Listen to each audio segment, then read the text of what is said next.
Hello and welcome to Glorious Adventures. My name's Jolien and it is the 25th of August 2024. We have another Sunday preview for you.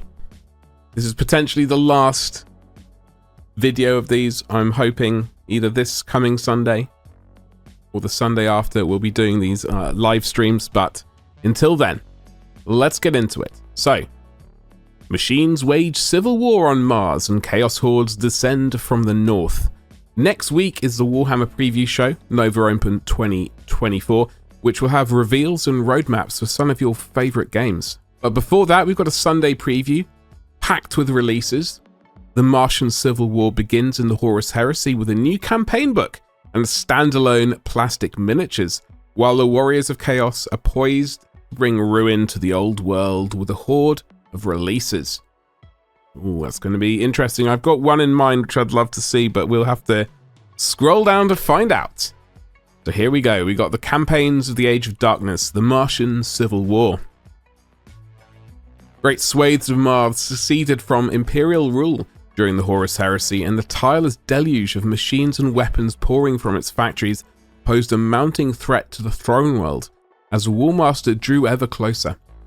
Loyalist forces attempted to wrest control of the planet on numerous occasions, even as the tech priests squabbled amongst themselves, and these events provide the backdrop for the next supplement for Warhammer, the Horus Heresy, Campaigns of the Age of Darkness, the Martian Civil War. Okay. Nice bit of artwork, nice miniatures there, lovely jubbly, lots of robots hoping to fight each other, I guess. The 168-page hardback features a selection of background information spanning the length of this unique conflict and rules for bringing it to life on your tabletop. There are new core missions, Apex missions, Relic Hunt missions, an Onslaught campaign to use them in, plus additional units and Techno-Heresy rules to determine the fate of the Red Planet yourself, alongside additional content from previously published exemplary battles in the Age of Darkness. This will be available to pre-order next week in hardback and EPUB format. Now, I still didn't have the Beta Garment book. I am lagging behind on this. I need to get that at some point. But it looks like we have an Archmagos Prime here with a sweet hat. Look at that. We all love a good hat, and that is fantastic. An Archmagos Prime is both a commander of the Tegmata Omnissiah and a high-ranking adept of the machine cult. Their bodies transformed through countless cybernetic enhancements, leaving them more machine than human. With inhuman intelligence and access to a wide range of techno-arcana, they lead the Mechanicum in battle to further the machine cult's murky agenda. And there's the Phalanx cohort right here. Finally out of resin into sweet plastic. The Phalanx core is the versatile core of the most Mechanicum forces. These cyborgs retain some modicum of independent thought, making them ideal shock troops. Armored frames and inculabulan, that's incorrect, jetpacks allow them to hit hard and fast while weathering return fire. This box builds 6 Phalanx armed with lightning guns and contains options to construct 2 with phased plasma fusils, photon thrusters, or multi-melters. You also get enough melter bombs for each miniature, a variety of head designs, and a Mechanicum construct transfer sheet comprising of 558 decals. Righty-ho, I always think these are jetpacks. As I've never played these, they always look like jetpacks to me, whether or not they actually are.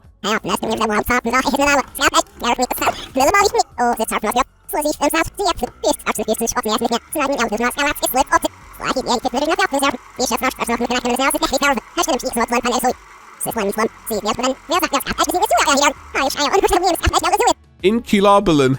That's incorrect. Jetpacks, who knows? Well, I'm sure you do. But we have here the Castellax Battle-automata Maniple. Standing at 3 times the height of a human, clad in heavy armor and equipped with durable atomantic shields, the Castellax Battle-automata are terrifying machines of war. This maniple box contains 2 Castellax, which can be built with brutal shock charges or savage power blade arrays, and which have a choice of inbuilt bolters or flamers.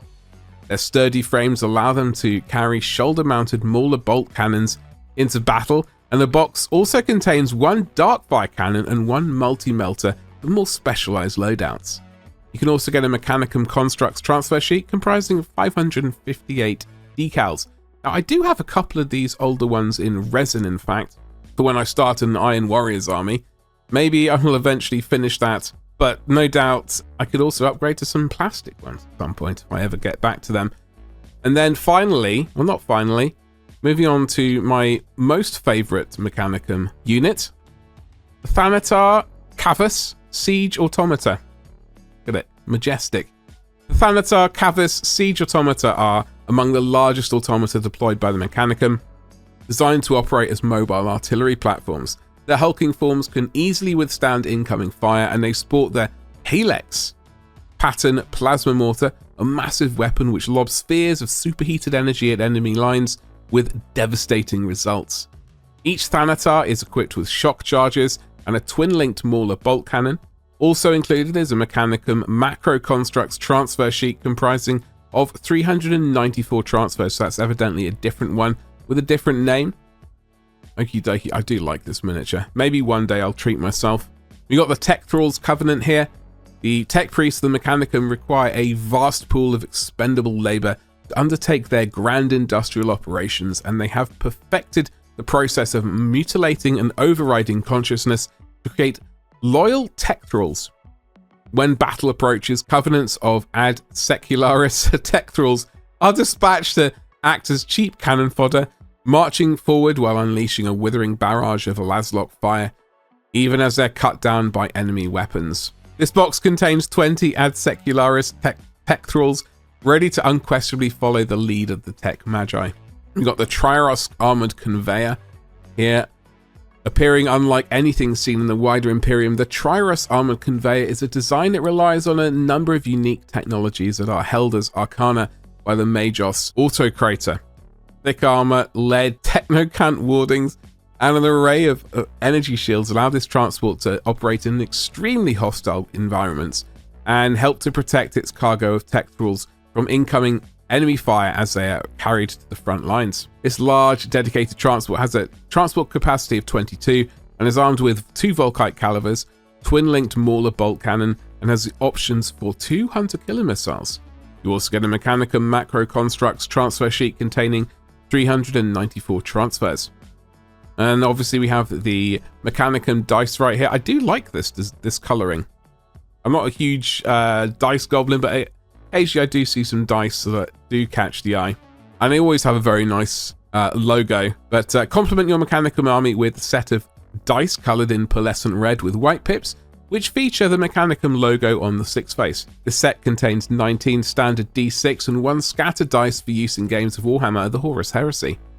Alright, that wraps up the Mechanicum, obviously from the army set that was recently released. It's all coming out separately, and those delicious dice.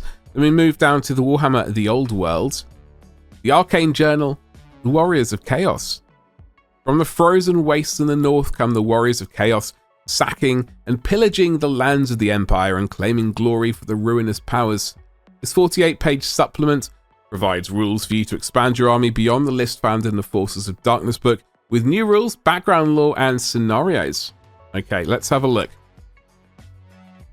We got the Warriors of Chaos Battalion. Kickstart your host of brutes clad in black and iron armor with the Warriors of Chaos Battalion, which contains 44 miniatures ready to pillage in the name of dark gods. An immovable core of 32 Chaos Warriors are supported by 10 Chaos Knights, unstoppable shock cavalry that can run down all but the mightiest of foes, and 2 line-breaking Chaos Chariots, which can also be built as Gorbeast Chariots. This box also contains a new Warriors of Chaos transfer sheet, which comprises of 621 transfers. Alright, lovely jubbly. I'm trying to remember the exact Gorbeast Chariots, what the difference is between that and the regular one. No doubt we'll see. But here comes the Chaos Lads. You've got the Warriors of Chaos reference card pack and dice set. Add to your collection with a set of reference cards and thematic dice. The pack of 36 cards lets you quickly reference all of your magic equipment, enchanted and arcane items, as well as your spell laws and gifts of chaos, alongside useful rules.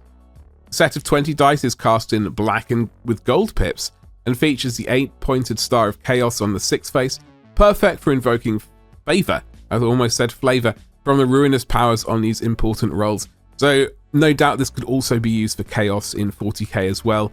20 dice, that's always a good thing. Rather snazzy with the black and gold. And then we also have, what else do we have down here? Chaos Warriors. The bulk of the Warriors of Chaos army is made up with indefatigable warriors clad in blackened armor. Chaos Warriors box contains 32 plastic warriors with enough pieces to make 2 units of 16 with full command squads, and a new Warriors of Chaos transfer sheet containing 621 transfers. These chaps with the shields, I always just like the look of them. In fact, I'm pretty sure I purchased a box of them in the late 90s just to paint when I was bored at one time. I'll have to see if I can find them again. But we have the Chaos Warriors upgrades right here. Oh, okay. Hand weapons and shields are the iconic loadout for Chaos Warriors, but tougher foes will require heavier weapons. Upgrade your plastic warriors with a set of 10 metal great weapons or a set of 10 metal halberds. Okie dokie. There they are. Metal upgrades, very interesting. And we got the Chaos Chosen and Command.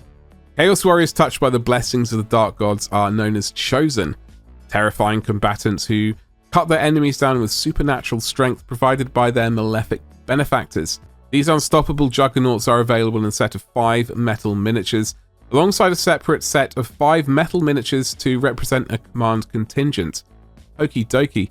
I am particularly keen on seeing one in particular. I wonder if it'll come out as a separate character, but there we go. Some metal chaps there. Ooh, we got classic Warriors of Chaos characters. Okay, lead your hordes to lay waste the southern territories with these heroes granted the boons of Chaos. In plastic, you can choose from a Champion of Chaos, a Sorcerer of Chaos, or the imposing Chaos Lord on Manticore, while returning in metal are the venerable Chaos Lord on Demonic Mount, a Sorcerer of Chaos on Chaos Steed, and an alternate Champion of Chaos. This one here is... I know these are all relatively... We could get them relatively recently, but I never did get my hands on this one. And I always just thought this was pretty static pose, but I do like it. Now let's scroll down. I don't think we're going to get the one I want, but I'll hold fire just for a second on that. The Warriors of Chaos have a wide menagerie of terrifying monsters. Add Dragon Ogres, a monstrous Chimera, or a Dragon Ogre Shaggoth to your army in plastic, or recruit fearsome Skin Wolves and a gigantic spawn of chaos in forgeworld resin. In metal, there are brutish Chaos Trolls, Chaos Ogres, and Chaos Ogre Command Group. Some problems can't be solved by flesh alone, which is where the Hell Cannon comes in, an artillery piece gripped by demonic sentience and crewed by Chaos Dwarves. This devastating war machine will be available in forgeworld resin. Okay, some forgeworld resin coming back. I do have the Manticore, in fact. I painted it at one point. Skin Wolves I've not seen in quite a while. They're the gigantic Chaos Beast thing and the old Hell Cannon. The Chaos Trolls and Chaos Ogres have never really done a huge amount for me though, so but that's okay. And we've got Dwarven Mountain Holds made to order. Fresh ancestors are returning for the Dwarven Mountain Holds on a made-to-order basis and all in metal. First up is a pack of 5 Dwarf Lords, 3 resting hands on axes in pensive poses, with 2 ready for war. A Dwarf King on Oathstone joins a Thane with Great Weapon and a Thane with Battle Standard in one group.